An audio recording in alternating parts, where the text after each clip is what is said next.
السلام عليكم، غادي نصاوب معاكم هاد المثلثات بالخبز ديال التورتيلا أو التاكوس كيجيو بنان بزاف هنايا في مقلاة البصلة مع شوية ديال الزيت كنخليوها حتى كتدبل، زيت الدجاج والملح، البزار، شوية ديال السكنجبير والتحميرة والثومة غبرة والربيع، كنخلطو كلشي وكنحطوه على جنب، كنخليو الدجاج حتى كيطيب وكيتحمر.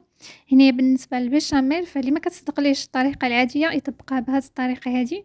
كناخدو الحليب 2 كيسان مع ملعقة كبيرة ديال الدقيق، شوية ديال الملح، الثومة غبرة والبزار، كنخلطو كلشي حتى كيذوب الدقيق، عاد كنشعلو البوطون ونزيدو ملعقة كبيرة ديال الزبدة وكنبقاو كنخلطو حتى كتعقد لينا البيشاميل. من بعد هنايا زدت الفرماج و كنحصلو على واحد لاصوص فروماجير اللي كتجي معلكة وبنينة بزاف. بالنسبة للخبز ديال التورتيلا فسبق ليا شحال من مرة وقديتو معاكم، هذا راه كان عندي في المجمد، راه كيبقى زوين رطب ما كيقصحش. هاكا إلا احتفظتوا به في المجمد كتخليوه حتى كتبغيوه كتجبدوه كتخليوه كيديكونجلا بوحدو، ما تحتاجوش أنكم تسخنوه وكتعمروه، راه كيجي زوين بزاف.